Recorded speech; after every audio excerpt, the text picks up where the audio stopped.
ॐ पार्थाय प्रतिबोधितां भगवता नारायणेन स्वयं व्यासेन कथितां पुराणमुनिना मध्ये महाभारतम् अद्वैतामृतवर्षिणीं भगवतीम् अष्टादशाध्यायिनीम् अम्ब त्वामनुसन्दधामि भगवद्गीते भवद्वेषिणीम्। नमोऽस्तु ते व्यासविशालबुद्धे पुल्लारविन्दायतपत्रनेत्र येन त्वया भारततैलपूर्णः प्रज्वालितो ज्ञानमयप्रदीपः प्रपन्नपारिजाताय स्तोत्रवेत्रैकपाणये ज्ञानमुद्राय कृष्णाय गीतामृतदुहे नमः। सर्वोपनिषदो गावो दुग्धा गोपालनन्दनः पार्थो वत्सः सुधीर्भोक्ता दुग्धं गीतामृतं महत्। वसुदेवसुतं देवं कंसचाणूरमर्दनं देवकी परमानन्दं कृष्णं वन्दे जगद्गुरुं कृष्णं वन्दे जगद्गुरुम्।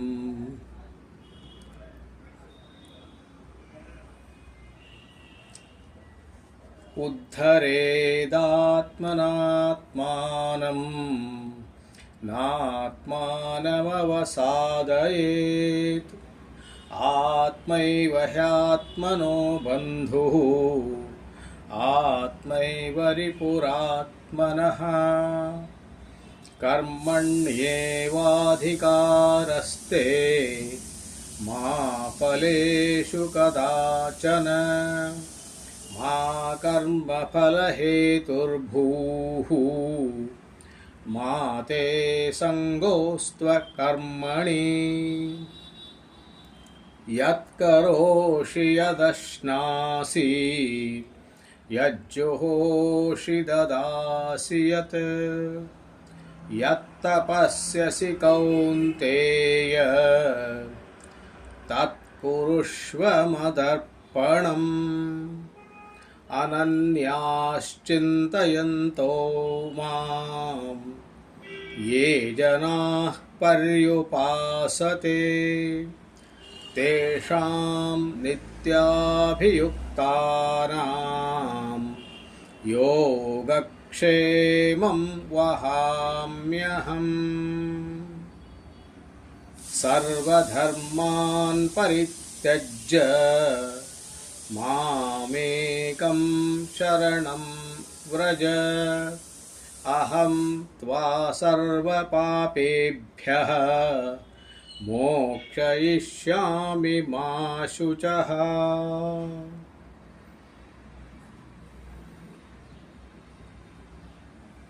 ಪಂಚಾಮೃತ ಶ್ಲೋಕಗಳಲ್ಲಿ ಮೊದಲನೇದರಲ್ಲಿ ಭಗವಂತ ಸ್ವಪ್ರಯತ್ನ, ನಮ್ಮ ಉದ್ಧಾರವನ್ನು ನಾವೇ ಮಾಡಿಕೊಳ್ಳಬೇಕು. ಜೀವನದಲ್ಲಿ ಪ್ರಗತಿಯನ್ನು ಹೊಂದಬೇಕು ಅಂದರೆ ಅದಕ್ಕೆ ನಾವೇ ಪ್ರಯತ್ನವನ್ನು ಮಾಡಬೇಕು.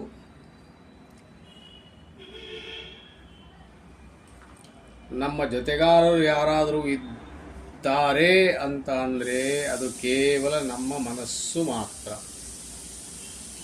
ನಮ್ಮ ನೆರೆಹೊರೆಯವರಾಗಲಿ, ಮಿತ್ರರಾಗಲಿ, ಬಂಧುಗಳಾಗಲಿ ಯಾರೂ ಕೂಡ ನಮಗಾಗಿ ಮಾಡೋದಿಲ್ಲ. ಅವರೆಲ್ಲರೂ ನಮಗೆ ಹಿತವಚನವನ್ನು ಹೇಳಬಹುದು, ಯಾವ ರೀತಿ ಮಾಡಬಹುದು ಅಂತ. ಗುರುಗಳೂ ಕೂಡ ದಿಶೆಯನ್ನು ತೋರಿಸ್ತಾರೆ. ಗುರುಗಳಿಗೆ ದೇಶಿಕ ಅಂತ ಹೆಸರು. ದೇಶಿಕ ಅಂದರೆ ದಿಶೆಯನ್ನು ತೋರಿಸುವವರು. ಈ ದಿಶೆಯಲ್ಲಿ ಈ ದಿಕ್ಕಿನಲ್ಲಿ ಈ ಮಾರ್ಗದಲ್ಲಿ ಹೋದರೆ ನೀನು ಬಯಸಿದಂಥ ಲಕ್ಷ್ಯ ಏನಿದೆ, ಗುರಿ ಏನಿದೆ, ಮುಟ್ಟುತ್ತೀಯ. ಅದನ್ನು ಅವ್ರು ಹೇಳ್ಬೋದು, ಅದನ್ನು ಅವ್ರು ಹೇಳ್ತಾರೆ. ವಿವೇಕ ಚೂಡಾಮಣಿಯಲ್ಲೂ ಕೂಡ ಅದೇ ರೀತಿಯಲ್ಲಿ ಹೇಳಿದ್ದು. ಶಿಷ್ಯ ಬರ್ತಾನೆ, ನಾನು ಈ ದಾವಾಗ್ನಿಯಲ್ಲಿ ಬೆಂದು ಹೋಗಿದ್ದೇನೆ,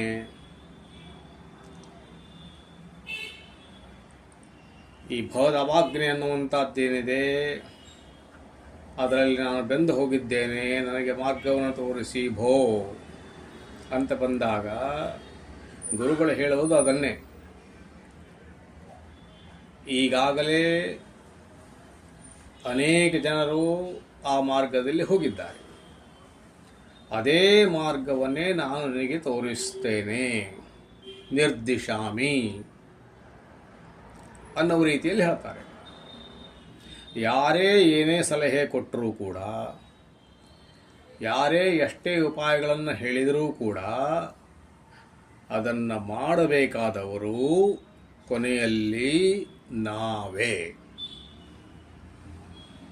ನಮಗೆ ರೋಗ ಬಂದಿದೆ ಅಂತ ಅಂದರೆ ಆ ರೋಗಕ್ಕೆ ನಿದಾನವನ್ನು ಹೇಳಬಹುದು, ಪಥ್ಯವನ್ನು ಹೇಳಬಹುದು, ಔಷಧಿಯನ್ನು ಹೇಳಬಹುದು. ಆದರೆ ಆ ಔಷಧಿಯನ್ನು ತೆಗೆದುಕೊಳ್ಳಬೇಕಾದವನು ನಾನೇ. ನನ್ನ ಆರೋಗ್ಯ ಸುಧಾರಿಸಬೇಕಿದ್ದರೆ ನಾನೇ ಔಷಧಿಯನ್ನು ತೆಗೆದುಕೊಳ್ಳಬೇಕು. ನನ್ನ ಹಸಿವೆ ಹಿಂಗಬೇಕಿದ್ದರೆ ನಾನೇ ಆಹಾರವನ್ನು ಸ್ವೀಕಾರ ಮಾಡಬೇಕು. ನನ್ನ ನೀರಡಿಕೆ ಹೋಗಲಾಡಿಸಿಕೊಳ್ಳಬೇಕಾದರೆ ನಾನೇ ನೀರನ್ನು ಕುಡಿಯಬೇಕು. ಅದಕ್ಕೆ ಸಂಗಾತಿ ಒಂದೇ, ನಮ್ಮದೇ ಆದಂಥ ಮನಸ್ಸು. ಅದೇ ನಮಗೆ ನಮ್ಮ ಲಕ್ಷ್ಯ ಏನಿದೆಯೋ, ನಮ್ಮ ಗುರಿ ಏನಿದೆಯೋ ಅದರೆಡೆಗೆ ಕೊಂಡೊಯ್ಯುವಂಥ ಮಿತ್ರನೂ ಹೌದು. ಮತ್ತು ಅದೇ ಮನಸ್ಸೇ ನಮ್ಮನ್ನು ನಮ್ಮ ಲಕ್ಷ್ಯದಿಂದ ಹಿಂದೆಳೆದು ಬೇರೆ ಕಡೆಗೆ ಒಯ್ಯುವಂಥದ್ದು ಕೂಡ ಅದೇ ಮನಸ್ಸು. ಆ ಮನಸ್ಸು ಇಲ್ಲದಿದ್ದರೆ ಏನನ್ನು ಸಾಧಿಸೋದಕ್ಕಾಗೋದಿಲ್ಲ. ಇಂದ್ರಿಯಗಳು ಬಲಿಷ್ಠವಾಗಿದ್ದು, ಸುದೃಢವಾಗಿದ್ದು, ಸ್ವರೂಪವಾಗಿದ್ದು, ಆರೋಗ್ಯಕರವಾಗಿದ್ದು, ತಮ್ಮ ತಮ್ಮ ಕೆಲಸಗಳನ್ನು ಸರಿಯಾಗಿ ಮಾಡ್ತಾ ಇದ್ದರೂ ಕೂಡ ಚಕ್ಷುಷಾ ರೂಪಗ್ರಹಣಂ,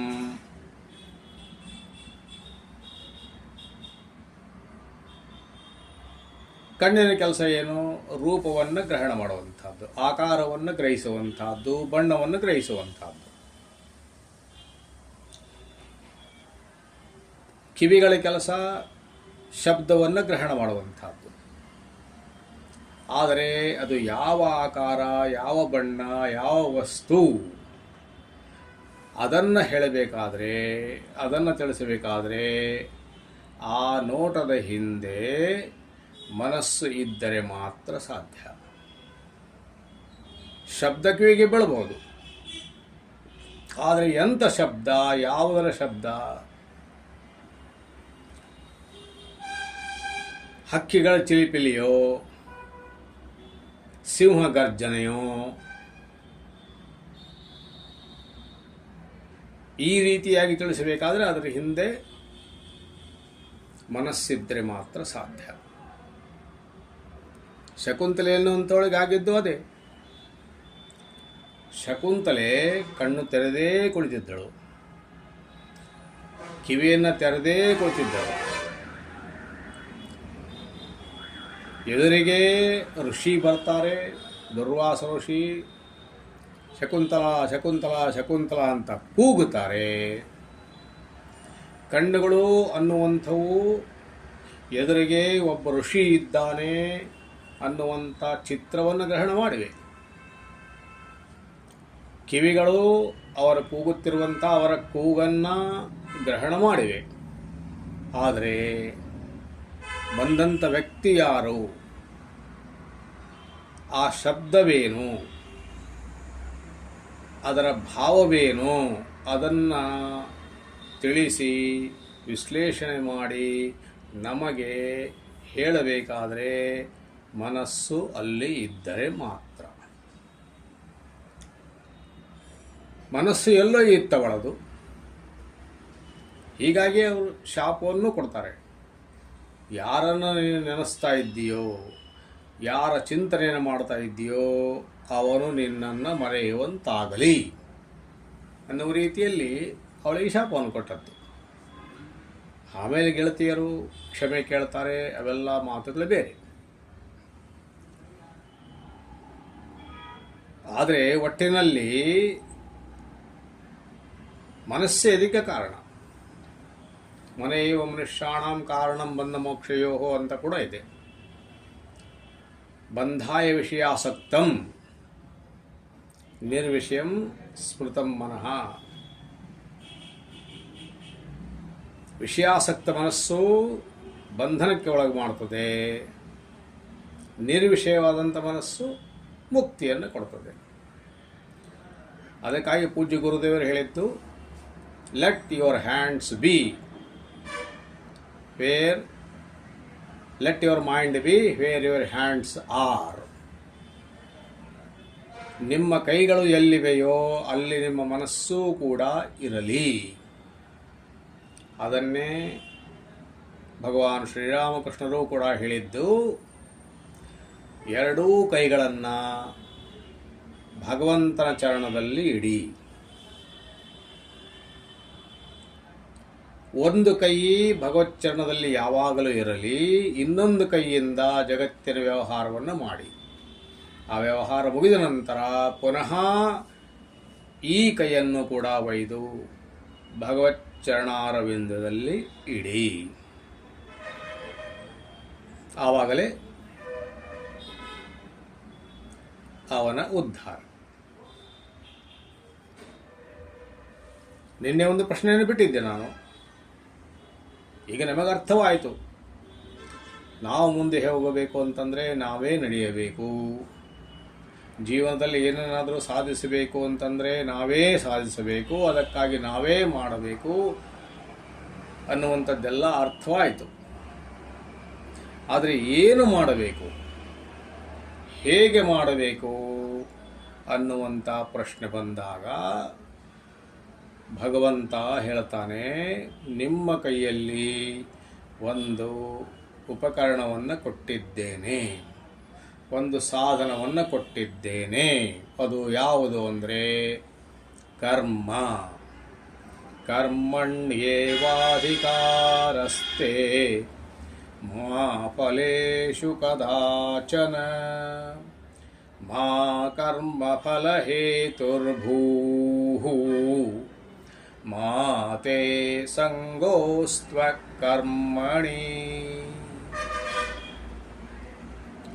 ಈ ಶ್ಲೋಕ ಅತ್ಯಂತ ವಿವಾದಿತವಾದದ್ದು, ಅತ್ಯಂತ ಚರ್ಚಿತವಾದದ್ದು, ಜನರನ್ನು ದಾರಿ ತಪ್ಪಿಸುವಂಥದ್ದು ಕೂಡ ಇದರಿಂದ ಆಗಿದೆ, ಆಗುತ್ತಿದೆ. ಗೀತೆಯಲ್ಲಿ ಕೃಷ್ಣ ಹೇಳ್ತಾನೆ, ಕೆಲಸ ಮಾಡಬೇಕಂತೆ, ಫಲವನ್ನು ಬಯಸುವ ಹಾಗಿಲ್ಲವಂತೆ. ಆ ರೀತಿ ನಮ್ಮ ಶಾಸ್ತ್ರಗಳು ಹೇಳಿದ್ದಾದರೆ ಅವುಗಳ ಉಪಯೋಗವೇನೂ ಇಲ್ಲ. ಪೂಜ್ಯ ಗುರುದೇವರು ಹೇಳ್ತಾ ಇದ್ರು, ನಮ್ಮ ಶಾಸ್ತ್ರಗಳು ಯಾವತ್ತೂ ಕೂಡ ಇಂಪ್ರಾಕ್ಟಿಕಲ್ ಆಗಲಿಲ್ಲ.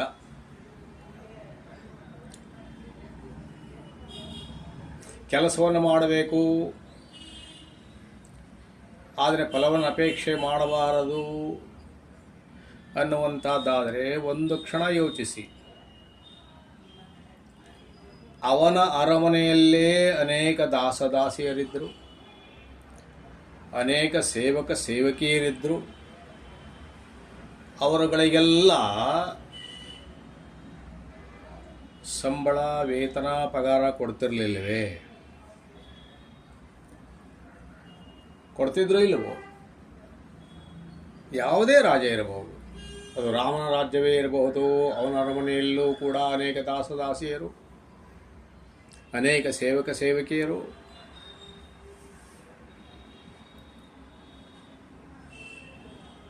ಅವರೆಲ್ಲರಿಗೂ ಕೂಡ ತಕ್ಕದಾದಂಥ ಅವರ ಯೋಗ್ಯತೆಗೆ, ಅವರ ಕೆಲಸಕ್ಕೆ ಸರಿಯಾದಂಥ ವೇತನವನ್ನು ಅವರಿಗೆ ಕೊಟ್ಟೇ ಕೊಡ್ತಾ ಇದ್ದರು.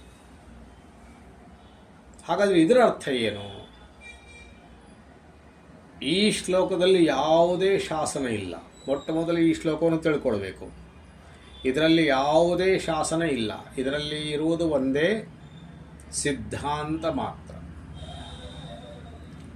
ಏನು ಅಂದರೆ ಕರ್ಮಣ್ಯೇವಾಧಿಕಾರಸ್ಥೆ ಮಾ ಫಲೇಶು ಕದಾಚನ. ನಿನ್ನ ಅಧಿಕಾರ ಕರ್ಮದಲ್ಲಿ ಮಾತ್ರ. ಇದರಲ್ಲಿ ಎರಡು ಭಾವಗಳು.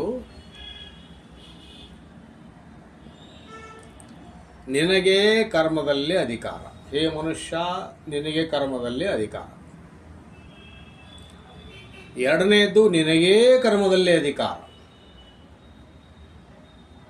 ನೋಡಿದರೆ ಒಂದೇ ರೀತಿಯಾದಂಥ ಹೇಳಿಕೆಗಳು, ಸ್ಟೇಟ್ಮೆಂಟ್ ಅಂತ ಅನ್ನಿಸ್ತವೆ, ಆದರೆ ಅಂತರ ಇದೆ. ಮನುಷ್ಯ, ನಿನಗೆ ಕರ್ಮದಲ್ಲಿ ಅಧಿಕಾರ, ಅದರಿಂದ ನೀನು ಏನನ್ನಾದರೂ ಸಾಧಿಸಬಹುದು. ಕರ್ಮ ಅನ್ನುವಂಥ ಉಪಕರಣವನ್ನು, ಸಾಧನವನ್ನು ನಿನ್ನ ಕೈಯಲ್ಲೇ ಕೊಟ್ಟಿದ್ದೇನೆ. ಅದೇ ಕರ್ಮದಿಂದ ನೀನು ಉನ್ನತಕ್ಕೂ ಏರಬಹುದು, ರಾಮನೂ ಆಗಬಹುದು, ಕೃಷ್ಣನೂ ಆಗಬಹುದು. ಆದರೆ ಅದೇ ಕರ್ಮದಿಂದ ರಾವಣನೂ ಆಗಬಹುದು, ಕಂಸನೂ ಆಗಬಹುದು. ಎಲ್ಲರೂ ಕೂಡ ಮಾಡಿದ್ದು ಅದೇ. ರಾವಣನು ಮಾಡಿದ್ದು ಅದೇ, ಹಿರಣ್ಯಕಶಿಪು ಮಾಡಿದ್ದು ಅದೇ, ಮಹಿಷಾಸುರನು ಮಾಡಿದ್ದು ಅದೇ, ಋಷಿಮುನಿಗಳು ಮಾಡಿದ್ದು ಅದೇ, ಕರ್ಮವನ್ನೇ ಮಾಡಿದ್ದು. ಶ್ರೀರಾಮಕೃಷ್ಣನನ್ನೇ ತೆಗೆದುಕೊಂಡರೆ ಅವರ ಉಪಾಸ್ಯ ದೇವತೆ ಯಾರು? ಅವರ ಉಪಾಸ್ಯ ದೇವತೆ ಉಗ್ರಕಾಳಿ. ಆದರೆ ಅವಳಲ್ಲಿಯ ಸತ್ವಶಕ್ತಿಯನ್ನು ಅವರು ಆವಾಹನೆ ಮಾಡಿದ್ದು, ಅದರಿಂದ ಅವರಿಗೆ ಆ ಸಾತ್ವಿಕ ಶಕ್ತಿ ಸಿಕ್ತು ಅಷ್ಟೇ.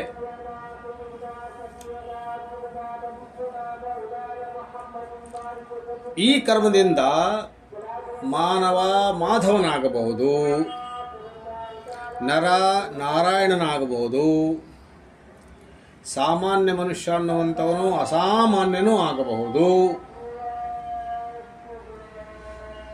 ಇದೇ ಕರ್ಮದಿಂದ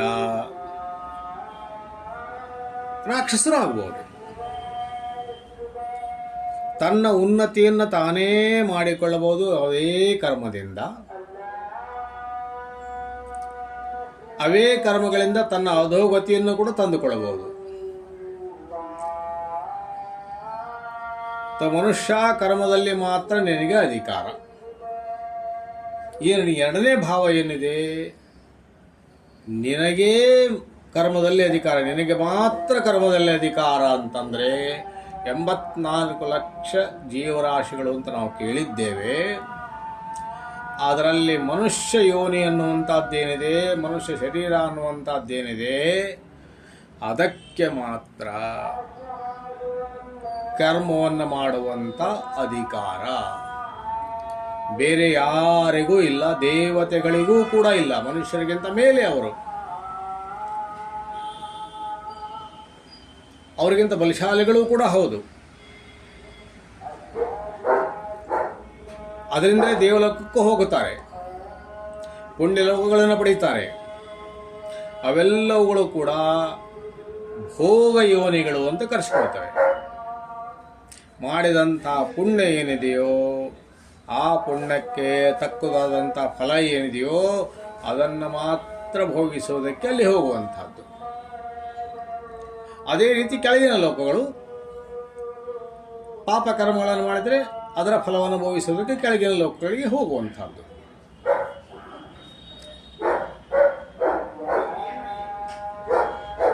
ಹೀಗಾಗಿ ಅವುಗಳಿಗೆ ಭೋಗ ಯೋನಿಗಳು ಅಂತ ಕರೀತಾರೆಯೇ ಹೊರತು ಕರ್ಮ ಯೋನಿ ಅಂತ ಕರೆಯೋದೇ ಇಲ್ಲ.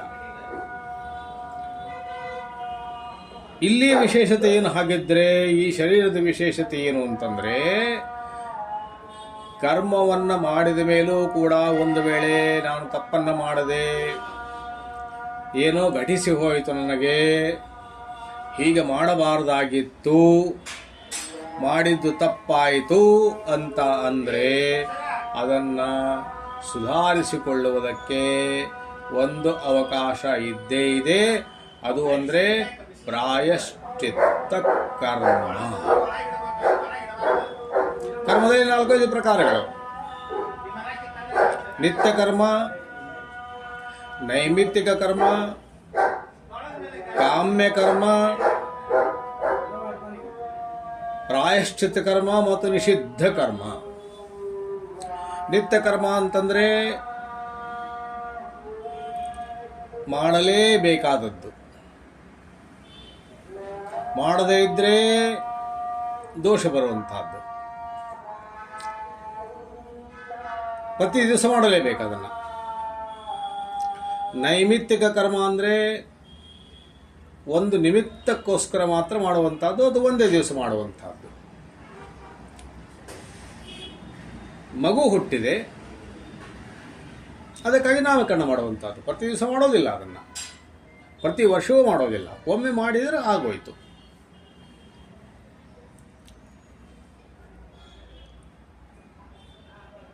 ಪಿತೃಗಳು ಹೋಗಿದ್ದಾರೆ,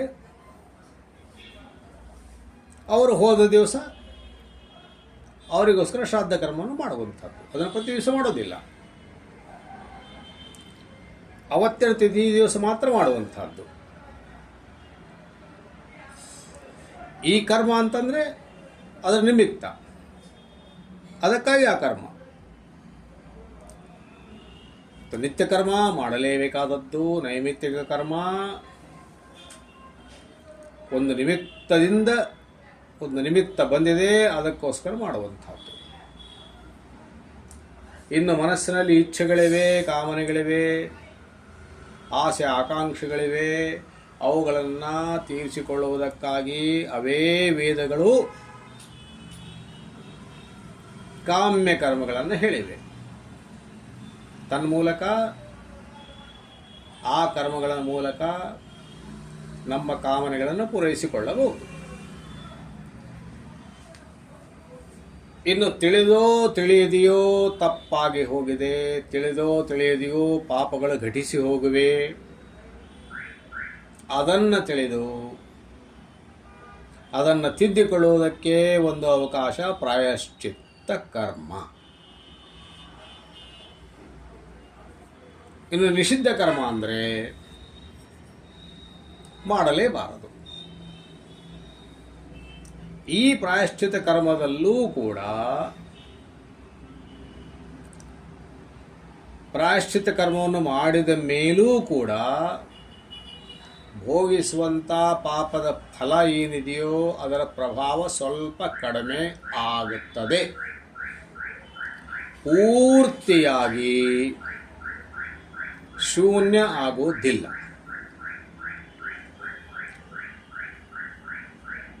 ರತ್ನಾಕರ ಅನ್ನುವಂಥವನು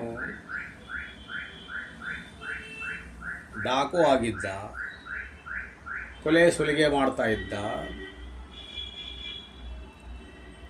ಪರಿವಾರವನ್ನು ಸಾಕ್ತಾ ಇದ್ದ. ಭೇಟಿಯಾಯಿತು ನಾರದರ ಜೊತೆಗೆ ಅಥವಾ ಸಪ್ತರ್ಷಿಗಳ ಜೊತೆಗೆ. ಕೆಲವು ಕಡೆ ನಾರದರು ಅಂತ ಬರ್ತದೆ, ಕೆಲವು ಕಡೆಗೆ ಸಪ್ತರ್ಷಿಗಳು ಅಂತ ಬರ್ತದೆ. ಇರಲಿ,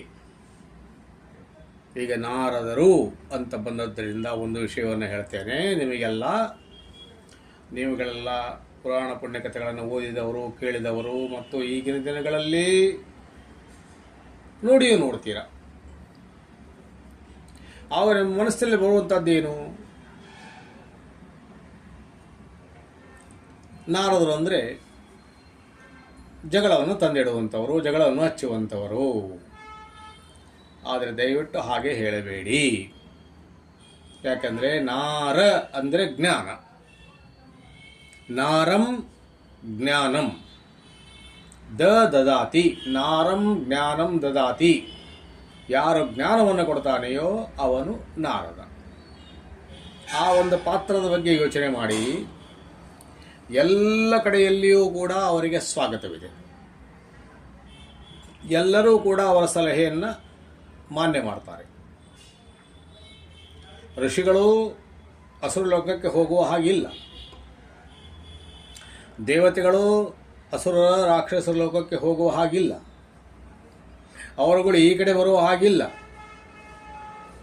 ಆದರೆ ನಾರದರು ಮಾತ್ರ ಎಲ್ಲ ಲೋಕಗಳಲ್ಲಿಯೂ ಕೂಡ ಹೋಗುತ್ತಾರೆ ಮತ್ತು ಎಲ್ಲರಿಗೂ ಕೂಡ ಸಲಹೆ ಸೂಚನೆಗಳನ್ನು ಕೊಡ್ತಾರೆ, ಪರಿಹಾರಗಳನ್ನು ಹೇಳ್ತಾರೆ.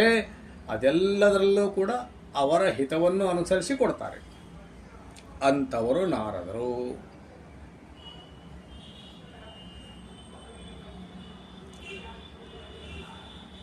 ಈಗ ರತ್ನಾಕರನಿಗೆ ಕೇಳ್ತಾರೆ, ನೀನು ಪಾಪವನ್ನು ಮಾಡ್ತಿದ್ದೀಯಾ?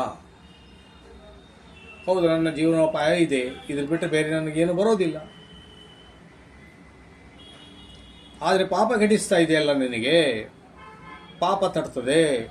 ಈ ಪಾಪದಲ್ಲಿ ನಿನ್ನ ಕುಟುಂಬದವರೆಲ್ಲ, ಪರಿಹಾರದವರೆಲ್ಲರೂ ಭಾಗಿಯಾಗುತ್ತಾರೆಯೋ ವಿಚಾರ ಮಾಡು. ಆವಾಗ ಅವರೇನು ಹೇಳ್ತಾರೆ, ಯಾಕಾಗೋದಿಲ್ಲ? ಭಾಗವಹಿಸ್ತಾರೆ. ಯಾಕೆ? ನಾನು ಅವರನ್ನು ಸಾಕ್ತಾ ಇದ್ದೇನೆ. ಸರಿ, ಹೋಗಿ ಕೇಳ್ಕೊಂಡು ಬಾ. ಆವಾಗಲೂ ಆ ಕಥೆ ಹೇಳ್ತದೆ ಅವನು ಹೋಗೋದಕ್ಕೆ. ಯಾಕಂದ್ರೆ ಅವನ ಅನುಮಾನ ಬಿಟ್ಟರೆ ಇವರು ಓಡಿ ಹೋಗ್ತಾರೆ ಅನ್ನುವಂಥದ್ದು. ಆವಾಗ ಅವರೇ ಹೇಳ್ತಾರೆ, ಒಂದು ಕೆಲಸ ಮಾಡು, ಹಗ್ಗದಿಂದ ನಮ್ಮನ್ನು ಕಟ್ಟು, ಅಂದರೆ ನಾವೆಲ್ಲೂ ಹೋಗೋದಿಲ್ಲ. ಆವಾಗ ಅವನು ಹಗ್ಗದಿಂದ ಅವರನ್ನು ಕಟ್ಟಿ ಹೋದ ಅಂತೆಲ್ಲ ಹೇಳ್ತಾರೆ. ನಾರದರನ್ನು, ಸಪ್ತರ್ಷಿಗಳನ್ನು, ಯಾರನ್ನಾದರೂ ಆಗಲಿ ಹೋಗಿ ತಂದೆ ತಾಯಿಗಳನ್ನು ಕೇಳ್ತಾರೆ, ನಾನು ಈ ರೀತಿ ಮಾಡ್ತಿದ್ದೇನೆ, ನೀವು ನನ್ನ ಪಾಪದಲ್ಲಿ ಭಾಗಿಯಾಗುತ್ತೀರೋ? ಆವಾಗ ಅವ್ರು ಹೇಳ್ತಾರೆ, ನಾವು ನಿನಗೆ ಜನ್ಮ ಕೊಟ್ಟೆವು, ನಿನ್ನ ನಾವು ಸಾಕಿ ಬೆಳೆಸಿದೆವು, ಈಗ ನಿನ್ನ ಕರ್ತವ್ಯ ನಮ್ಮನ್ನು ಸಾಕುವಂಥದ್ದು. ನೀನು ಏನನ್ನು ಮಾಡ್ತೀರಿ, ಏನನ್ನು ಮಾಡಿ ನಮ್ಮನ್ನು ಸಾಕತೀಯಾ ಅನ್ನುವಂಥದ್ದು, ನಮ್ಮ ಪೋಷಣೆಯನ್ನು ಮಾಡ್ತೀಯಾ ಅನ್ನುವಂಥದ್ದು ನಮಗೇನಿದೆ ಇಲ್ಲ.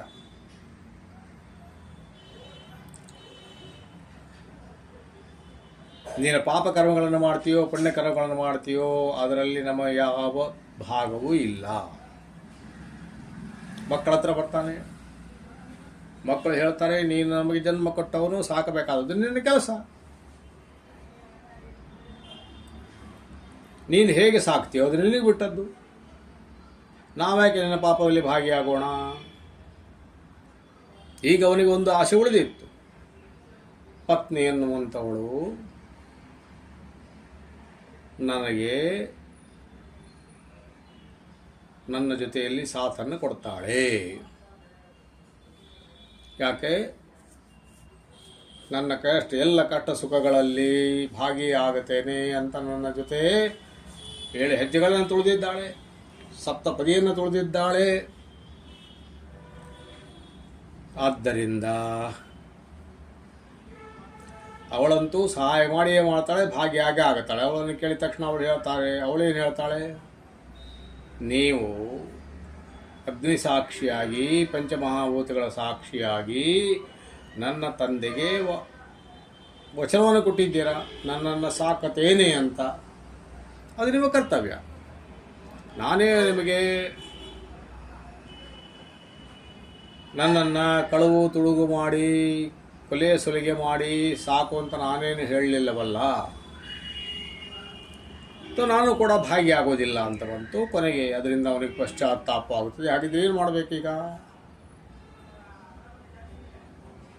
ನನಗೆ ದಾರಿ ತೋರಿಸಿ, ಶರಣಾಗತನಾಗುತ್ತಾನೆ. ಮಹಾನ್ ಪಾಪಗಳನ್ನು ಮಾಡಿದ್ದೇನೆ. ಆವಾಗ ಎದುರುಗಡೆ ಏನು ಕಾಣ್ತಿದೆ? ರಾಮನ್ನು ಅಂತ ಹೇಳಿದರು, ಅವನ ನಾಲಿಗೆ ಹೊರಡಲಿಲ್ಲ. ಕೊನೆಗೆ ಏನು ಉಪಾಯ? ಎದುರಿಗೆ ಏನು ಕಾಣ್ತಿದೆ? ಎದುರಿಗೆ ಕಾಣ್ತಿದೆ ಮರ. ಸರಿ, ಅಷ್ಟು ಹೇಳು ಸಾಕು. ಮರ ಮರ ಮರ ಮರ ಮರ ಅಂತ ಹೇಳ್ತಾ ಹೋಗು, ನಿನ್ನ ಉದ್ಧಾರ. ಉಲಟಾ ಜಪತ ವಾಲ್ಮೀಕಿ ಭಯೇ ಬ್ರಹ್ಮ ಸಮಾನ. ಉಲಟಾ ಜಪತ, ರಾಮ ರಾಮ ಅಂತ ಹೇಳಿಲ್ಲ ಅವನು, ಮರ ಮರ ಅಂತ ಹೇಳಿದ. ಆದರೂ ಕೂಡ ಅವನು ಬ್ರಹ್ಮ ಋಷಿಯೇ ಆದ. ಈಗ ಅದೇ ವ್ಯಕ್ತಿ ಯಾರಲ್ಲಿ ದಯಾಮಯ ಅನ್ನುವಂಥದ್ದಿರಲಿಲ್ಲವೋ, ಯಾರಲ್ಲಿ ಕರುಣೆಯ ಲವಲೇಶವೂ ಇರಲಿಲ್ಲವೋ, ಅವನು ಹೊಡೆಯುವಾಗ, ಬಡಿಯುವಾಗ, ಕಿತ್ತುಕೊಳ್ಳುವಾಗ ಚೀತ್ಕಾರ, ಆಕ್ರಂದನ ಅದೆಲ್ಲ ಕೇಳಿಸಿರ್ಬೋದು ಅವನಿಗೆ. ಆ ಒಂದು ಚೂರು ಕೂಡ ದಯೆಯನ್ನು ತೋರದೆ ಅವರು ಗೋಗರಿತಾ ಇದ್ದರೂ ಕೂಡ ಕೇಳದೆ ಅವರನ್ನು ಸುಲಿತಾ ಇದ್ದ. ಆದರೆ ಈಗ ಆಗಿದ್ದೇನು? ಈಗ ಒಬ್ಬ ಬೇಡ, 2 ಪಕ್ಷಿಗಳು ಒಟ್ಟಿಗೆ ಕುಳಿತಿದ್ದವು. ಅವುಗಳಲ್ಲಿ ಒಂದು ಪಕ್ಷಿಗೆ ಬಾಣವನ್ನು ಬಿಡ್ತಾನೆ, ಅದು ಚೀರುತ್ತಾ ಕೆಳಗೆ ಬೀಳುತ್ತದೆ. ಅದನ್ನು ಕೇಳಿ ಅವನ ಕರುಳು ಹಿಂಡೆ ಬಂತು, ಕರುಳು ಕಿವಿಸಿಬಿಡ್ತು, ಶಾಪವೂ ಬಂತು.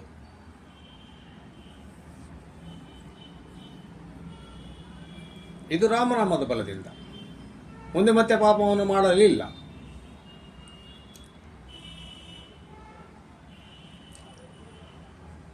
ಈಗ ಈ ಶ್ಲೋಕದ ಅಭಿಪ್ರಾಯವನ್ನು ತಿಳಿದುಕೊಳ್ಳಿ. ಇದು ಸಿದ್ಧಾಂತ. ಅಂದರೆ ಕರ್ಮ ಅನ್ನುವಂಥದ್ದಕ್ಕೆ ಒಂದು ಫಲ ಅಂತ ಇದ್ದೇ ಇದೆ. ಭಗವಂತನ ಹೇಳ್ತಾನೆ, ನಾನೇ ನಿರ್ಧಾರ ಮಾಡಿದ್ದೇನೆ, ಈಗ ಅದನ್ನು ತಪ್ಪಿಸುವುದಕ್ಕೆ ನನ್ನಿಂದಲೂ ಸಾಧ್ಯ ಇಲ್ಲ. ನಾವು ನೀವುಗಳೆಲ್ಲರೂ ಪುರಾಣಗಳನ್ನು ಓದಿದ್ದೇವೆ, ಕೇಳಿದ್ದೇವೆ. ಆವಾಗ ನಮ್ಮ ಮನಸ್ಸಿನಲ್ಲಿ ಒಂದು ಪ್ರಶ್ನೆ ಬಂದಿತ್ತು. ಏನು ಅಂದರೆ, ರಾಕ್ಷಸರು, ದಾನವರು ಮುಂತಾದವರೆಲ್ಲರೂ ಕೂಡ ಕಂಟಕಕಾರಿಗಳಾಗ್ತಾರೆ, ಅತ್ಯಾಚಾರಿಗಳಾಗ್ತಾರೆ, ಹಾಳು ಮಾಡ್ತಾರೆ ಇವರಿಗೆ ವರವನ್ನು ಕೊಟ್ಟರೆ. ಅಂದರೂ ಕೂಡ ಬ್ರಹ್ಮದೇವರು ವರವನ್ನು ಕೊಡುವುದು ಯಾಕೆ? ಅಥವಾ ಯಾವ ದೇವನನ್ನು ಕರೆದಿದ್ದಾನೋ ಆ ದೇವ ಬಾಧ್ಯನಾಗುತ್ತಾನೆ ವರವನ್ನು ಕೊಡುವುದಕ್ಕೆ. ಯಾಕೆ ಹಾಗೆ ವರವನ್ನು ಕೊಡುವುದು ತಿಳಿದು ಅಂತ ನಮ್ಮ ಮನಸ್ಸಿನಲ್ಲಿ ಪ್ರಶ್ನೆ ಬಂದರೆ ಅದಕ್ಕೆ ಉತ್ತರ ಒಂದೇ. ಏನು ಅಂದರೆ, ತಪೋರೂಪಿ ಕರ್ಮವನ್ನು ಮಾಡಿದ್ದಾನೆ, ಆ ತಪಸ್ಸಿಗೆ ಫಲವನ್ನು ಕೊಡಲೇಬೇಕು. ಅವನೇನು ಕೇಳ್ತಾನೆ ಅದನ್ನು ಕೊಡಬೇಕು. ಕೊಡುವಾಗ ಎಚ್ಚರಿಕೆಯನ್ನು ಕೊಡ್ತಾರೆ. ಇಂಥವರನ್ನು ಕೇಳಬೇಡ, ಯೋಚನೆ ಮಾಡು ಅಂತ ಕೇಳ್ತಾರೆ. ಬೇರೆದೇನಾದರೂ ಕೇಳೋದನ್ನು ಹೇಳ್ತಾರೆ. ಇನ್ನು ಎಲ್ಲ ಸುರರದು ಕೂಡ ಏನು, ನಾವು ಸಾಯಬಾರದು, ನಮಗೆ ಮರಣ ಬರಬಾರದು. ಆವಾಗ ಭಗವಂತ ಹೇಳುವುದು ಒಂದೇ. ಏನು ಅಂದರೆ, ಇದು ಮರ್ತ್ಯಲೋಕ, ಇಲ್ಲಿ ಮರಣ ಪ್ರಧಾನ. ಯಾವುದೆಲ್ಲವೂ ನಿಶ್ಚಿತವಿದೆಯೋ ಇಲ್ಲವೋ ಇಲ್ಲಿ ಗೊತ್ತಿಲ್ಲ, ಆದರೆ ಮರಣ ಮಾತ್ರ ಇಲ್ಲಿ ನಿಶ್ಚಿತ. ಏನೇ ಮಾಡಿದರೂ ಅದನ್ನು ತಪ್ಪಿಸೋದಕ್ಕೆ ಸಾಧ್ಯವಿಲ್ಲ. ಅದಕ್ಕಾಗಿ ಯೋಚನೆ ಮಾಡಿ ಕೇಳು. ಆವಾಗ ಅವರೆಲ್ಲರೂ ಕೂಡ ಯಾವ ರೀತಿ ಮಾಡಿದರೆ ನಾನು ಸಾಯಲಿಕ್ಕಿಲ್ಲ ಅನ್ನೋದನ್ನು ಯೋಚನೆ ಮಾಡಿ ಕೇಳ್ತಾರೆ. ರಾವಣ ವರವನ್ನು ಕೇಳಿದಾಗ ವೈಕುಂಠದಲ್ಲಿ ಭಗವಂತ ನಕ್ಕ ಅಂತ ಒಂದು ಪ್ರಸಂಗ ಬರ್ತದೆ. ಮಹಾಲಕ್ಷ್ಮಿಗೆ ಆಶ್ಚರ್ಯವಾಗುತ್ತದೆ. ಅವನು ಕೇಳಿದ ವರ ಏನು ಅಂತ ಕೇಳ್ಕೊಂಡ್ರು ನೀವು? ನಾನು ಕೇಳ್ಕೊಂಡೆ. ಮತ್ತು ಅದನ್ನು ಕೇಳಿ ನಗುತ್ತಾ ಇದ್ದೀರಲ್ಲ. ದೇವತೆಗಳಿಂದ, ದಾನವರಿಂದ, ಯಕ್ಷರಿಂದ, ರಾಕ್ಷಸರುಗಳಿಂದ, ಪ್ರಾಣಿಗಳಿಂದ ಯಾವುದರಿಂದಲೂ ಕೂಡ ನನಗೆ ಸಾವು ಬರಬಾರದು ಅಂತ ಕೇಳಿದ್ದಾನೆ. ಹೌದು, ಕೇಳಿದ್ದಾನೆ. ಮತ್ತು ನಗುವುದೇ ಯಾಕೆ ಅಂದರೆ, ಅವನು ಮಾನವನಿಂದ ಸಾವನ್ನು ಕೇಳಿದ. ಅದಕ್ಕಾಗಿ ನಾನು ನಕ್ಕದ್ದು. ಅರ್ಥಾತ್ ನಾನು ಅವನನ್ನು ಹಣಿಯಬೇಕಾದ್ರೆ ನಾನು ಮಾನವನಾಗಿ ಬರಬೇಕು. ಅವನ ಯೋಚನೆ ಏನಿತ್ತು ಅಂತಂದರೆ, ಮಾನವರಿಗಿಂತ ಇವರೆಲ್ಲರೂ ಕೂಡ ಬಲಶಾಲಿಗಳು, ಅವರೇ ನನ್ನನ್ನು ಕೊಲ್ಲುವುದಕ್ಕಾಗುವುದಿಲ್ಲ ಅಂದಮೇಲೆ ಮಾನವ ಏನು ಮಾಡಿಯಾನು? ಇನ್ನು ಅವನ ಜೊತೆಗೆ ಕಪಿಗಳು ಮುಂತಾದದ್ದು ಏನಿವೆಯೋ ಅವುಗಳು ನಮ್ಮ ಆಹಾರ. ಅವುಗಳು ನಮಗೇನು ಮಾಡೋದಕ್ಕೆ ಸಾಧ್ಯ? ಈ ಒಂದು ಯೋಚನೆ ಅವನಲ್ಲಿತ್ತು. ತಪೋರೂಪಿ ಕರ್ಮವನ್ನು ಮಾಡಿದ ಮೇಲೆ ಅದಕ್ಕೆ ತಕ್ಕಂಥ ಅವನು ಕೇಳಿದಂಥ ವರವನ್ನು ಕೊಡಲೇಬೇಕು. ಕರ್ಮಣಿ ಏವತೆ ಅಧಿಕಾರ ಅಂದರೆ ಕರ್ಮ ಮಾಡುವಾಗ ನಿನಗೆ ಸ್ವತಂತ್ರತೆ ಇದೆ. 3 ವಿಕಲ್ಪಗಳಿವೆ.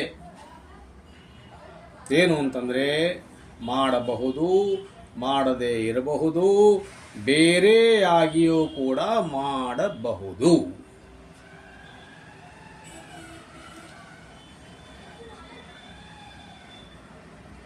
ಯಾರ್ದಾದ್ರೂ ಮನೆಗೆ ಹೋದಾಗ ನಾನಾ ಪ್ರಕಾರದ ಪದಾರ್ಥಗಳು ತುಂಬಿದಂಥ ತಟ್ಟೆ ಬಂದರೆ, ಊಟದ ತಟ್ಟೆ, ಆವಾಗ ನಾವು ಹೇಳಬಹುದು, ಇವತ್ತು ನಮ್ಮ ವೃತ್ತಾಯ ಸೋಮವಾರ ವೃತ್ತಾಯ ಇರೋದ್ರಿಂದ ಇದನ್ನು ತಗೊಳ್ಳೋದಿಲ್ಲ ಅಂತ ಹೇಳಬಹುದು, ಅಥವಾ ತಗೊಳ್ಳಬಹುದು. ಅಥವಾ ಕೆಲವರು ಉಪ್ಪಿಲ್ಲದ ಉಪವಾಸವನ್ನು ಮಾಡ್ತಾರೆ, ಅದಕ್ಕೆ ಇದರಲ್ಲಿ ಉಪ್ಪು ಸೇರಿದಂಥ ಪದಾರ್ಥಗಳನ್ನು ತೆಗೆದು ಬಿಡಿ, ಉಪ್ಪು ಇಲ್ಲದೇ ಇರುವಂಥ ಪದಾರ್ಥಗಳನ್ನು ಮಾತ್ರ ಕೊಡಿ ಅಂತ ಕೇಳಬಹುದು. ಅರ್ಥ ಏನು ಅಂದರೆ ಮಾಡಬಹುದು, ಮಾಡದೇ ಇರಬಹುದು, ಬೇರೆಯಾಗಿಯೂ ಮಾಡಬಹುದು. ಈಗ ಆಹಾರ ಪದಾರ್ಥಗಳು ತುಂಬಿದಂಥ ಥಾಲಿ ಮುಂದೆ ಬಂದರೆ ಪೂರ್ತಿ ಊಟವನ್ನು ಮಾಡಿಬಿಡಬಹುದು, ಮಾಡದೇ ಇರಬಹುದು, ಅಥವಾ ಬೇರೆಯಾಗಿ ಮಾಡಬಹುದು. ಈ ಸ್ವತಂತ್ರತೆ ಮನುಷ್ಯನಿಗೆ ಇದೆ. ಯಾವಾಗ? ಕರ್ಮವನ್ನು ಕೈಗೊಳ್ಳುವುದಕ್ಕಿಂತ ಮೊದಲು. ಕರ್ಮ ಮಾಡಿದ ಮೇಲಲ್ಲ. ಇನ್ನು ಮಾಫಲೇಶು, ಅಲ್ಲಿ ನಾಫಲೇಶು ಅಂತ ಹೇಳಿಯೇ ಇಲ್ಲ ಭಗವಂತ. ಫಲದಲ್ಲಿ ಅಧಿಕಾರ ಇಲ್ಲ ಅಂತ ಹೇಳಿದಾನೇ ಹೊರತು, ಫಲದ ಮೇಲೆ ಅಧಿಕಾರ ಇಲ್ಲ ಅಂತ ಹೇಳಿದ್ದಾನೆ ಹೊರತು, ಫಲವೇ ಇಲ್ಲ ಅಂತ ಹೇಳಿಯೇ ಇಲ್ಲ ಭಗವಂತ. ಹಾಗಾದರೆ ಏನು? ಯಾವ ಕರ್ಮವನ್ನು ನೀನು ಮಾಡ್ತೀಯೋ, ಯಾವ ರೀತಿಯಲ್ಲಿ ನೀನು ಮಾಡ್ತೀಯೋ, ಅದು ತನ್ನ ಫಲವನ್ನು ಕೊಡುವುದಕ್ಕೆ ಪ್ರಾರಂಭ ಮಾಡಿದ ಮೇಲೆ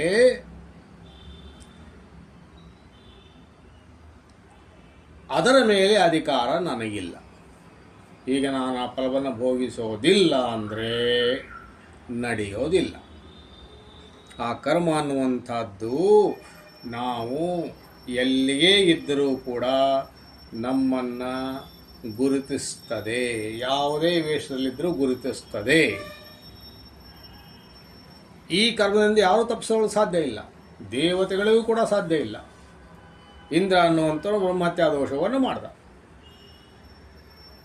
ಆವಾಗ ಅವನು ಆ ಬ್ರಹ್ಮಹತ್ಯೆಯನ್ನು 4 ಭಾಗ ಮಾಡಿ, ಒಂದು ಸ್ತ್ರೀಯರಲ್ಲಿ, ಒಂದು ನೀರಿನಲ್ಲಿ, ಒಂದು ಗಿಡದಲ್ಲಿ, ಒಂದು ಭೂಮಿಯಲ್ಲಿ, ಈ ರೀತಿ ಪಾಲು ಮಾಡಿ ಅದನ್ನು ಕಳ್ಕೊಂಡ. ಆದರೆ ಮತ್ತೆ ಪುನಃ ಅಂಥದೇ ಬ್ರಹ್ಮಹತ್ಯಾ ದೋಷವನ್ನು ಮಾಡಿದ. ಈಗ ಉಪಾಯವೇನು? ಮಾನಸ ಸರೋವರದಲ್ಲಿ, ಕಮಲದ ನಾಳದಲ್ಲಿ, ಕಮಲದ ಡೇಟ್ ಏನಿದೆಯಲ್ಲ ಆ ನಾಳದಲ್ಲಿ ಸೂಕ್ಷ್ಮ ರೂಪದಲ್ಲಿ ಹೋಗಿ ಕುಳಿತುಕೊಳ್ತಾನೆ. ಆದರೆ ಈ ಬ್ರಹ್ಮಹತ್ಯಾ ದೋಷ ಅನ್ನುವಂಥದ್ದು ದಂಡೆ ಮೇಲೆ ಕಾಯ್ತಾ ಇರ್ತದೆ. ಅವನು ಹೊರಗೆ ಬಂದ ತಕ್ಷಣ ಅವನನ್ನು ಹಿಡಿಕೊಳ್ಳುತ್ತೇನೆ. ಕರ್ಮವನ್ನು ಮಾಡಿದ ನಂತರ ಆ ಫಲವನ್ನು ಹೋಗಿಸೋದಿಲ್ಲ ಅಂತಂದರೆ ನಡೆಯೋದಿಲ್ಲ. ಅದನ್ನು ಭಗವಂತ ಇಲ್ಲಿ ಹೇಳ್ತಾ ಇರೋದು. ಊಟದ ವಿಷಯವನ್ನು ನಾವು ಮಾತನಾಡ್ತಾ ಇದ್ದವು. ಅದರಲ್ಲಿ ಯಾವುದೋ ಒಂದು ಪದಾರ್ಥ ಖಾರದ್ದಿದೆ. ಖಾರ ಹತ್ತಿತು ಅಂದ ತಕ್ಷಣ ಆ ತುತ್ತನ್ನು ಉಗುಳಿ ಬಿಡಬಹುದು, ಅಥವಾ ಒಂದು ಜಗ್ ನೀರು ಕುಡಿಬಹುದು. ಆದರೆ ನಾಲಿಗೆ ಚುರುಗುಟ್ಟುವಿಕೆ ಏನಿದೆ ಅದನ್ನು ನಾವು ಏನು ಮಾಡಿದರೂ ತಪ್ಪಿಸೋದಕ್ಕೆ ಸಾಧ್ಯವೋ? ವಿಚಾರ ಮಾಡಿ. ಏನು ಮಾಡಿದ್ರೆ ಸಾಧ್ಯ ಇಲ್ಲ. ಸ್ವಲ್ಪ ಹೊತ್ತು ಅದು ನಾಲಿಗೆ ಮೇಲೆ ಉರಿಯುವುದೇ. ಇನ್ನು ಕೆಲವರು ನಾಲಿಗೆಗೆ ಆ ಚುರುಕು ಆಕಾರ ಹತ್ತಬಾರದು ಅಂತ ಹೇಳಿ ಏನೇನೋ ಉಪಾಯ ಮಾಡಿ ಅವರು ತಿಂದರೂ ಕೂಡ ಒಳಗೆ ಒಳಗೆ ಅದು ಉರಿಯುವುದೇ. ಅದನ್ನು ತಪ್ಪಿಸೋದಕ್ಕಾಗೋದಿಲ್ಲ. ಇನ್ನೇನು ಬೇವು ಬೆಲ್ಲ ತಿಂತೇವೆ, ಎಲ್ಲರೂ ಕೂಡ ಬೇವಿನ ಹೂವನ್ನು ತೆಗೆದಿಟ್ಟು ತಿಂತಾರೆ, ಅದು ಬೇರೆ ಮಾತು. ಬೆಲ್ಲವನ್ನು ಮಾತ್ರ ತಿಂತಾರೆ. ಆದರೆ ಬೇವನ್ನು ತಿಂದರೆ ನಾಲಿಗೆಗೆ ಏನು ಒಂದು ಕಹಿಯ ಅನುಭವ ಆಗಿದೆಯೋ, ಕಹಿ ಹತ್ತಿದೆಯೋ, ಅದನ್ನು ನೀರು ಕುಡಿದ್ರೂ ಕೂಡ ಹೋಗೋದಿಲ್ಲ. ಸ್ವಲ್ಪ ಹೊತ್ತು ಆ ಕಹಿ ಇರುವಂಥದ್ದೇ, ಅದನ್ನು ಭೋಗಿಸಲೇಬೇಕು. ಆ ಕಹಿಯನ್ನು ಭೋಗಿಸಲೇಬೇಕು. ಉಪ್ಪಿನ ಪದಾರ್ಥ ಇದ್ದರೆ ಆ ಉಪ್ಪು ನಾಲಿಗೆಗೆ ಏನು ಉಪ್ಪಿನ ಸ್ವಾದ ಬಿದ್ದಿದೆಯೋ ಅದನ್ನು ಅಂಟಿಸಿಕೊಳ್ಳಲೇಬೇಕು, ಬೇರೆ ದಾರಿ ಇಲ್ಲ. ಅದನ್ನು ಭಗವಂತ ಹೇಳ್ತಾ ಇರೋದು. ಅಂದರೆ ಕರ್ಮ ಅನ್ನುವಂಥದ್ದು ಫಲವನ್ನು ಕೊಡುವುದಕ್ಕೆ ಪ್ರಾರಂಭ ಮಾಡಿದ ಮೇಲೆ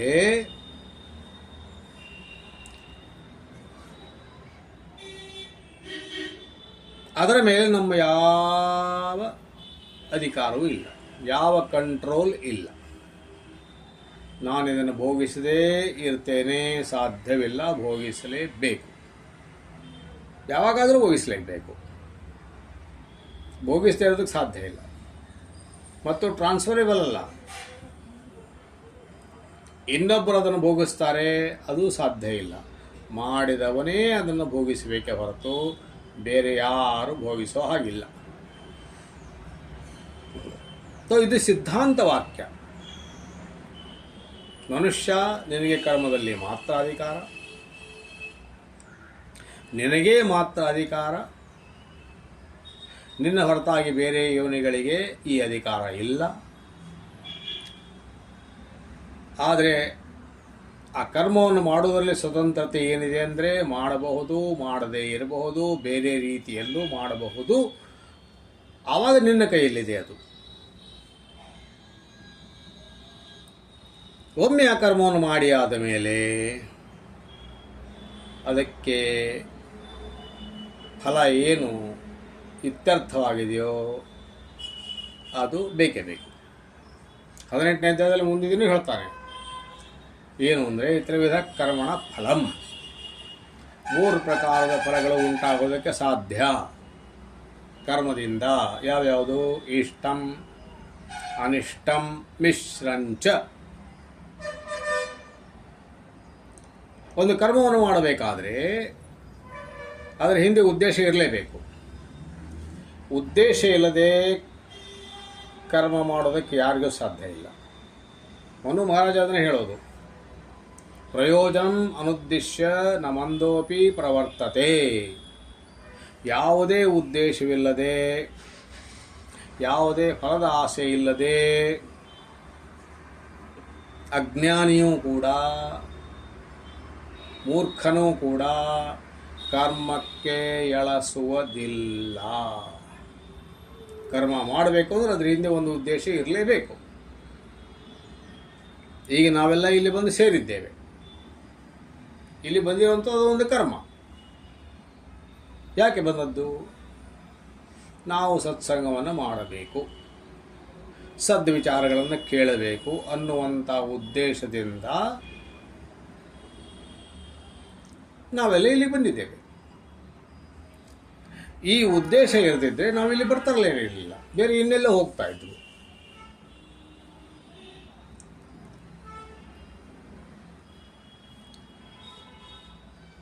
ಕರ್ಮ ಮಾಡಬೇಕಾದ್ರೆ ಅದರ ಹಿಂದೆ ಒಂದು ಉದ್ದೇಶ ಇರಲೇಬೇಕು. ಫಲ ಯಾವುದೇ ಇರಲಿ. ಈಗ ತಪೋರೂಪಿ ಕರ್ಮ ಅಂತ ಹೇಳಿದೆ, ಆ ತಪೋರೂಪಿ ಕರ್ಮದಲ್ಲೂ ಕೂಡ ಅವರು ಅದರ ಹಿಂದೆ ಉದ್ದೇಶ ಇದ್ದೇ ಇತ್ತು.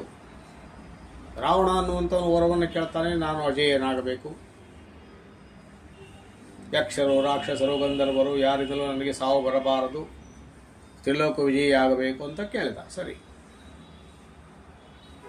ಕುಂಭಕರ್ಣ ಹತ್ರ ಬಂದಾಗ ಅವನನ್ನು ನೋಡಿದ ತಕ್ಷಣ ಇವನಿಗೆ ಅನ್ನಿಸ್ತು, ಇವನಿಗೆ ವರವನ್ನು ಕೊಟ್ಬಿಟ್ರೆ ಮುಗಿಯಿತು ಕೆಲಸ, ನನ್ನ ಸಂಸಾರವನ್ನೇ ಮುಗಿಸಿಬಿಡ್ತಾನೆ. ಅದಕ್ಕೆ ದೇವಿ ಸರಸ್ವತಿಯನ್ನು ಪ್ರೇರೇಪಿಸಿದ. ಭಗವತಿ ಸರಸ್ವತಿ ಅವನು ಇಂದ್ರಾಸನ ಕೇಳಬೇಕು ಅಂತ ಇದ್ದ, ನಿದ್ರಾಸನವನ್ನು ಕೇಳುವಂತೆ ಮಾಡಿದ್ಲು. ವಿಭೀಷಣನ ಹತ್ರ ಬಂದಾಗ ಅವನು ಹರಿಪಾದದಲ್ಲಿ ಭಕ್ತಿಯನ್ನು ಕೇಳಿದ. ಇದು ಅವರವರ ಮನೋಸ್ವಭಾವಕ್ಕೆ ಅನುಗುಣವಾಗಿ ಅವರು ಕೇಳಿದ್ದು. ಆದರೆ ಮೂರ ಕರ್ಮದ ಹಿಂದೆಯೂ ಒಂದು ಉದ್ದೇಶ ಇದ್ದೇ ಇತ್ತು, ಒಂದು ಫಲ ಇದ್ದೇ ಇತ್ತು. ಅದಿಲ್ಲದೆ ಕರ್ಮ ಮಾಡಲಿಕ್ಕೆ ಸಾಧ್ಯವೇ ಇಲ್ಲ.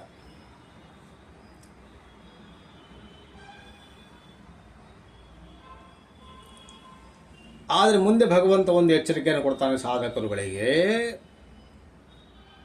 ಅಂಥ ಕರ್ಮಗಳನ್ನು ಮಾಡಬೇಡಿ, ಕರ್ಮಗಳನ್ನು ಮಾಡಿಯೂ ಕೂಡ ಅದರ ಫಲದಲ್ಲಿ ಸಿಕ್ಕಿಕೊಳ್ಳುವ ಹಾಗೆ ಮಾಡಬೇಡಿ. ಫಲವನ್ನು ಭೋಗಿಸಬೇಕು ಅಂತಂದರೆ ಶರೀರವನ್ನು ತೆಗೆದುಕೊಳ್ಳಬೇಕು. ಯಾಕಂದರೆ ಎಲ್ಲ ಕರ್ಮಗಳು ಕೂಡ ತಕ್ಷಣವೇ ಫಲಗಳನ್ನು ಕೊಡ್ತವೆ ಎನ್ನುವಂಥದ್ದು ಇಲ್ಲ. ಕೆಲವು ತಕ್ಷಣ ಫಲಗಳನ್ನು ಕೊಡ್ತವೆ, ಕೆಲವು ಕಾಲಾಂತರದಲ್ಲಿ ಫಲಗಳನ್ನು ಕೊಡ್ತವೆ, ಕೆಲವು ಜನ್ಮಾಂತರದಲ್ಲಿ ಫಲಗಳನ್ನು ಕೊಡ್ತವೆ. ತಕ್ಷಣ ಫಲ ಕೊಡುವಂಥವು ಯಾವುವು? ಬೆಂಕಿ ಇದೆ, ಬೆಂಕಿಯಲ್ಲಿ ನಾನು ಕೈಯನ್ನು ಇಟ್ಟೆ, ಕೈ ಸುಟ್ಟಿತು, ಮುಗಿತಲಿಗೆ. ಕೈಯನ್ನು ಇಟ್ಟದ್ದು ಕರ್ಮ, ಕೈ ಸುಟ್ಟದ್ದು ಫಲ, ಮುಗಿತಲಿಗೆ. ಯಾರಿಗೂ ಒಂದು ಏಟನ್ನು ನಾನು ಕೊಟ್ಟೆ, ಅವನು 4 ಏಟು ತಿರುಗಿ ಕೊಟ್ಟ, ಅಲ್ಲಿಗೆ ಮುಗೀತು. ಆದರೆ ಕಾಲಾಂತರದಲ್ಲಿ ಅಂದರೆ ವಿದ್ಯಾರ್ಥಿಗಳು ಈಗ ಪರೀಕ್ಷೆ ಬರೆಯುವಂಥ ಸಮಯ, ಪರೀಕ್ಷೆಯನ್ನು ಬರೀತಾ ಇದ್ದಾರೆ, ಕೆಲವರು ಬರೆಯೋರಿದ್ದಾರೆ, ಈಗ ಬರೀತಿದ್ದಾರೆ, ಬರೆಯೋರಿದ್ದಾರೆ. ಈಗ ಇದರ ಫಲ, ಪರೀಕ್ಷಾರೂಪಿಯ ಫಲ, ಪರೀಕ್ಷಾರೂಪಿ ಕರ್ಮ, ಅದರ ಫಲ ಇನ್ನು 1 ತಿಂಗಳು 2 ತಿಂಗಳ ನಂತರ ಅವರಿಗೆ ದೊರೆಯುವಂಥದ್ದು. ನೌಕರಿಗಾಗಿ ಅರ್ಜಿಯನ್ನು ಹಾಕಿರ್ತಾನೆ, ಸಾಕ್ಷಾತ್ಕಾರ ಇಂಟರ್ವ್ಯೂವನ್ನು ಕೊಟ್ಟು ಬಂದಿರ್ತಾನೆ. ಆದರೆ ಅವನಿಗೆ ಅದರ ಪರಿಣಾಮ ತಿಳಿಯುವುದಕ್ಕೆ ತಿಂಗಳು, 2 ತಿಂಗಳು, 6 ತಿಂಗಳು ಆಗಬಹುದು, ವರ್ಷನೂ ಆಗಬಹುದು. ಇವು ಕಾಲಾಂತರದಲ್ಲಿ. ಆದರೆ ಕರ್ಮ ಮಾಡಿದ್ದು ಎಲ್ಲಿ ಹೋಗೋದಿಲ್ಲ, ಅದು ಇದ್ದೇ ಇರ್ತದೆ. ಎಲ್ಲಿವರೆಗೆ ಅದು ಫಲವನ್ನು ಕೊಡುವುದಿಲ್ಲವೋ ಅಲ್ಲಿವರೆಗೆ ಅದು ತೀರೋದಿಲ್ಲ, ಮುಗಿಯೋದಿಲ್ಲ. ಇನ್ನು ಜನ್ಮಾಂತರದಲ್ಲಿ ಕೆಲವು ಫಲಗಳನ್ನು ಕೊಡ್ತವೆ, ಅಲ್ಲಿವರೆಗೂ ಆ ಕರ್ಮಗಳು ಇದ್ದೇ ಇರ್ತವೆ.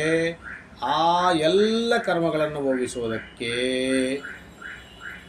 ಒಂದು ಶರೀರ ಅನ್ನುವಂಥದ್ದು ಬೇಕೇ ಬೇಕು.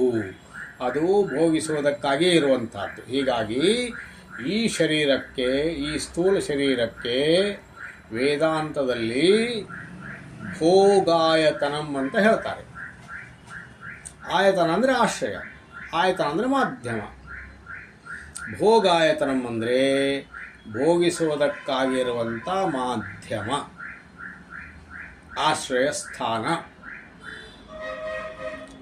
ಅದಕ್ಕಾಗಿ ಜನ್ಮವನ್ನು ತೆಗೆದುಕೊಳ್ಳಲೇಬೇಕು. ಭಗವಂತ ಹೇಳುವಂಥದ್ದೇನು? ಕರ್ಮವನ್ನು ಮಾಡು, ಆದರೆ ಫಲದಲ್ಲಿ ಸಿಕ್ಕಿಕೊಳ್ಳುವ ಹಾಗೆ ಅಂದರೆ ಪುನಃ ಆ ಫಲ ಅನ್ನುವಂಥದ್ದು ಪುನಃ ನಿನಗೆ ಜನ್ಮವನ್ನು ತಂದು ಕೊಡಬೇಕು, ಕೊಡುವಂಥದ್ದು ಆಗಬಾರದು, ಬೇಡ, ಆಗುವುದು ಬೇಡ.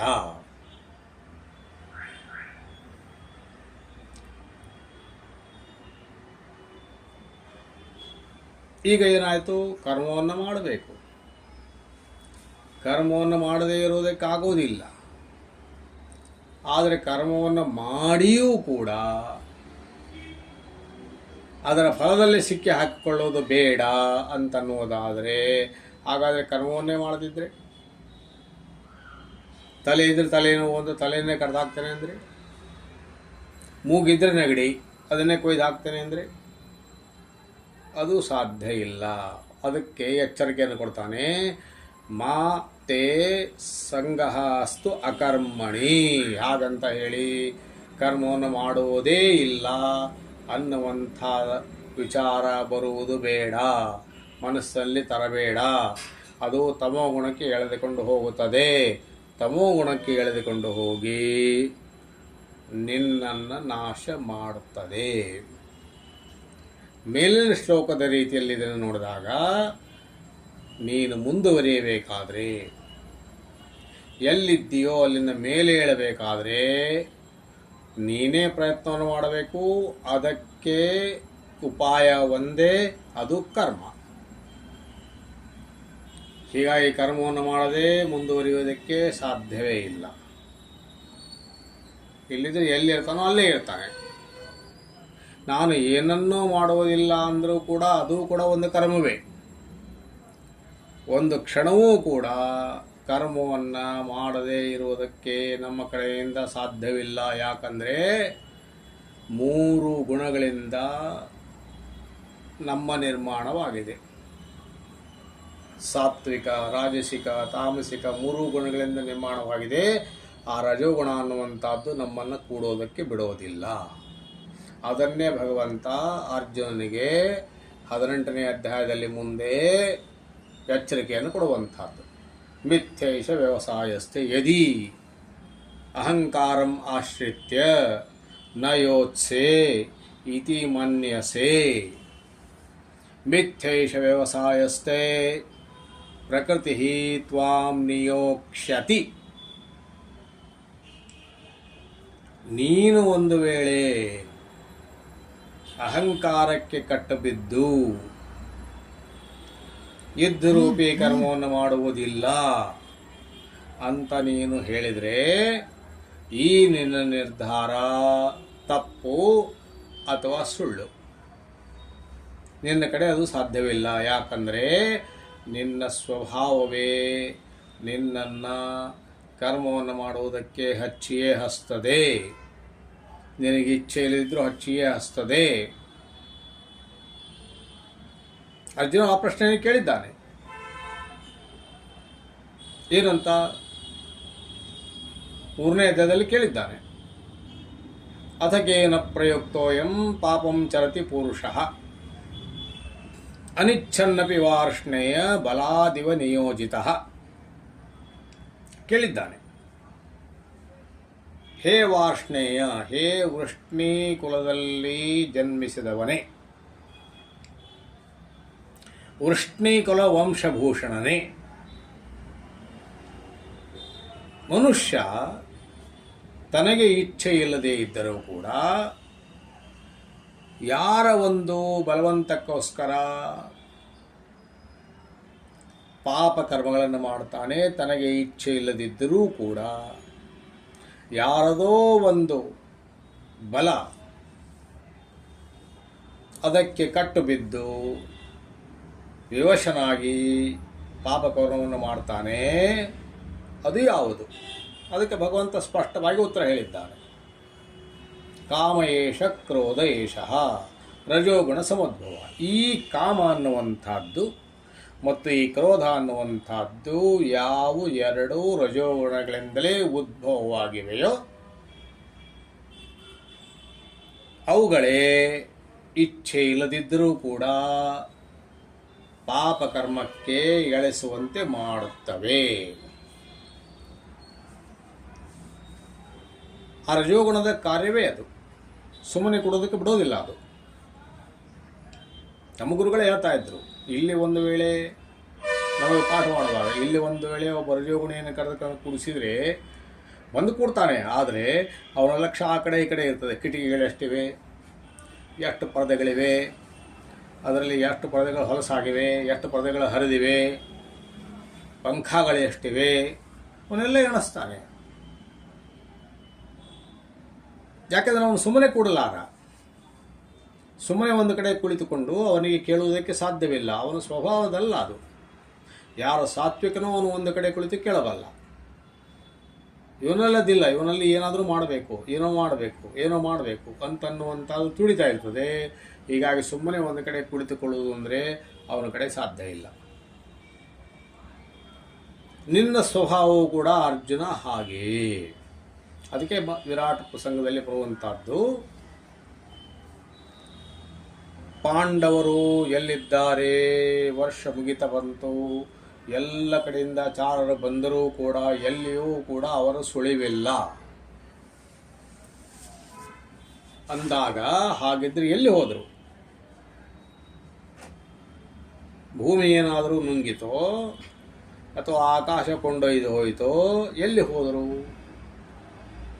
ಎಲ್ಲಿಯಾದರೂ ಒಂದು ಕಡೆ ಇರಬೇಕಲ್ವೇ? ಎಲ್ಲೂ ಇಲ್ಲ ಇಲ್ಲ ಇಲ್ಲ ಇಲ್ಲ ಅಂತ ಬಂತು. ಚಾರರು ಬಂದು ಹೇಳ್ತಾರೆ ಎಲ್ಲೂ ಇಲ್ಲ. ಆದರೆ ಒಂದು ಸಮಾಚಾರ ಇದೆ. ಏನು? ವಿರಾಟ ರಾಜನ ಸೇನಾಪತಿ ಕೀಚಕ ಏನಿದ್ನಲ್ಲ, ಬಲಶಾಲಿ ಆಗಿದ್ದ ಅವನು. ಅದರಿಂದ ವಿರಾಟ ರಾಜನನ್ನು ಯಾರೂ ಮುಟ್ತಿರಲಿಲ್ಲ.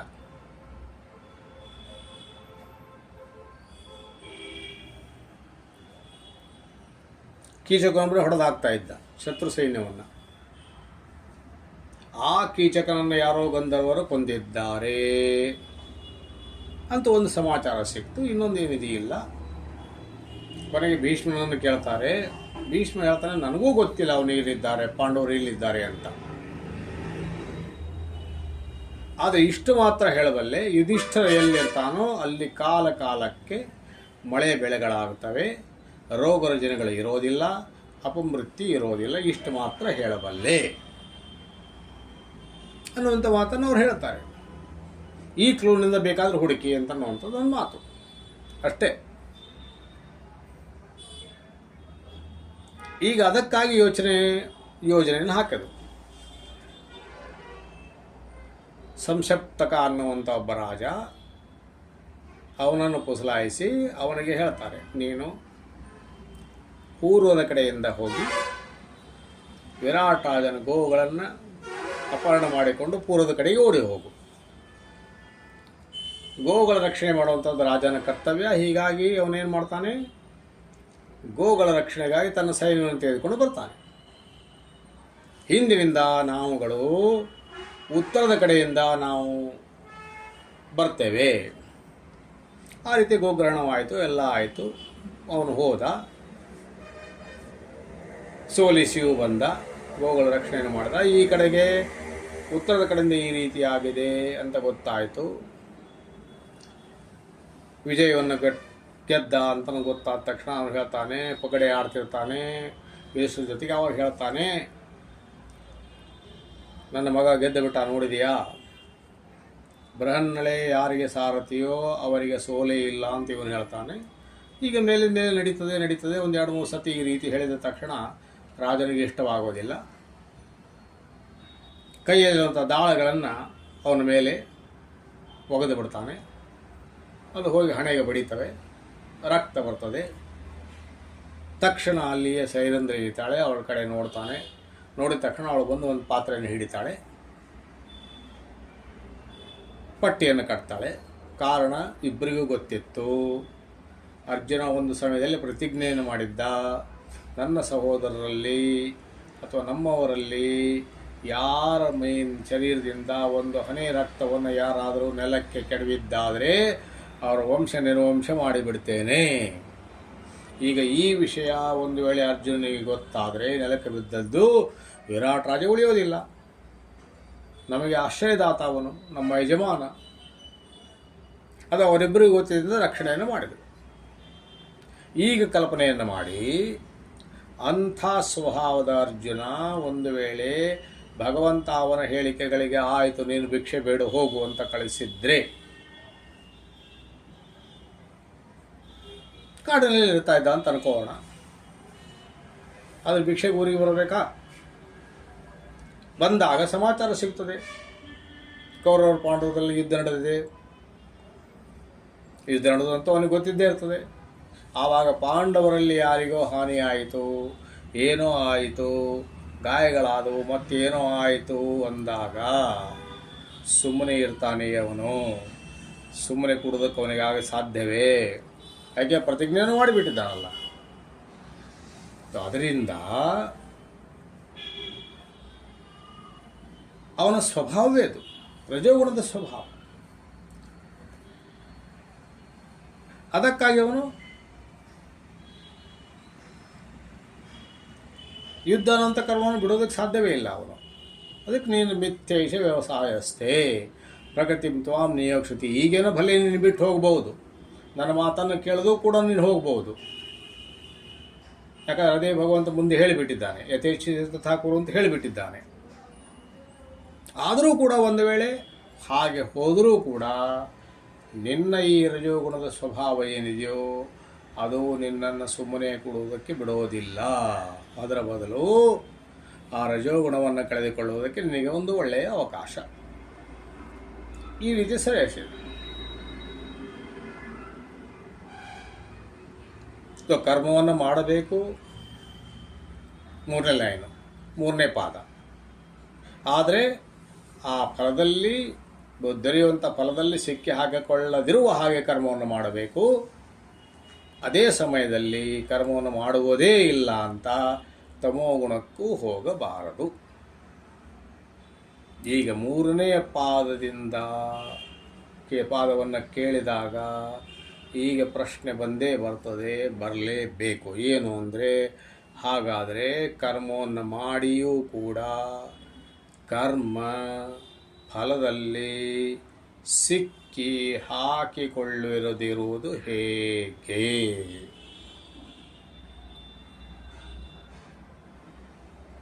ಅದನ್ನೇ ಭಗವಂತ ಮುಂದಿನ ಶ್ಲೋಕದಲ್ಲಿ ಹೇಳುವನಿದ್ದಾನೆ. ಅದನ್ನು ಓದಿ ನಾಳೆ ಅದರ ಚರ್ಚೆಯನ್ನು ಮಾಡೋಣ. ಯತ್ಕರೋಷಿ ಯದಶ್ನಾಸಿ ಯಜ್ಜುಹೋಷಿ ದದಾಸಿ ಯತ್ ಯತ್ತಪಸ್ಯಸಿ ಕೌಂತೇಯ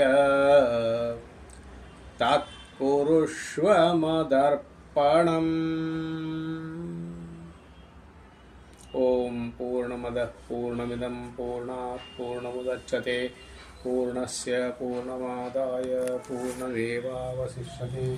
ಓಂ ಶಾಂತಿ ಶಾಂತಿ ಶಾಂತಿ. ಹರಿ ಓಂ ಶ್ರೀ ಗುರುಭ್ಯೋ ನಮಃ. ಹರಿ ಓಂ.